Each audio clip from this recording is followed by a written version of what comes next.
दोस्तों, गौतम बुद्ध की इस कहानी में उन्होंने मन को जानने के लिए 6 चरणों के बारे में बताया है। और शुरुआती 5 चरणों को जाने बिना आप मन को नहीं समझ सकते हैं।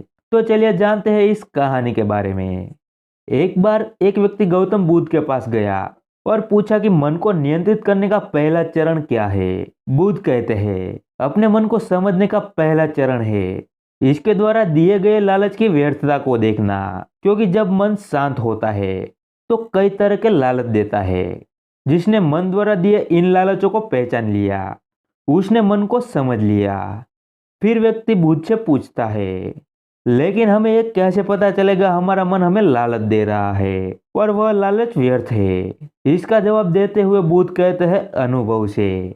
मनुष्य मन के लालच से जिस कार्य को अतिपूर्वक करता है उसमें उसे हानि होती है, और हानि के बाद ही उसे अनुभव भी होता है। जैसे जिसने वास्तव में यह देख लिया कि नशा करना केवल दुख है, वह नशा मुक्त होना शुरू कर देगा। जिसने जान लिया कि ईर्ष्या से दुख का नाश होता है, वह ईर्ष्या से मुक्त हो जाएगा।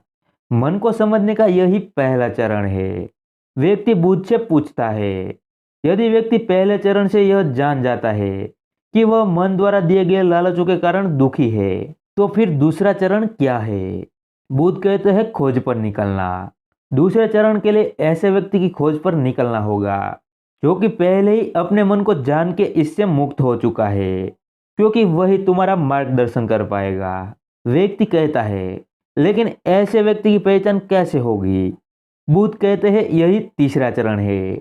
सुनना ही अपने मन को समझने का तीसरा चरण है। व्यक्ति कहता है, क्या इसे देखकर पता नहीं किया जा सकता?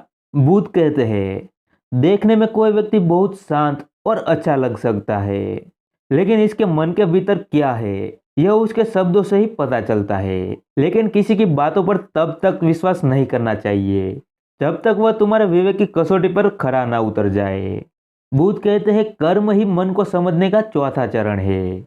खुद को जानने के लिए सही दिशा में कर्म करना जरूरी है, लेकिन कर्म करते हुए व्यक्ति हर बार दो गलतियां करता है। पहली गलती यह कि शुरुआत ही नहीं करना, और दूसरी गलती पूरा रास्ता तय नहीं करना। इन दोनों गलतियों के पीछे हमारे मन की ही चाल होती है। व्यक्ति अपने कर्म को इसलिए नहीं कर पाता क्योंकि वह सोचता है कि मैं कल से शुरुआत करूंगा, तो कोई यह सोचता है कि मैं असफल हो जाऊंगा। इन गलतियों का मुख्य कारण है जागरूकता की कमी।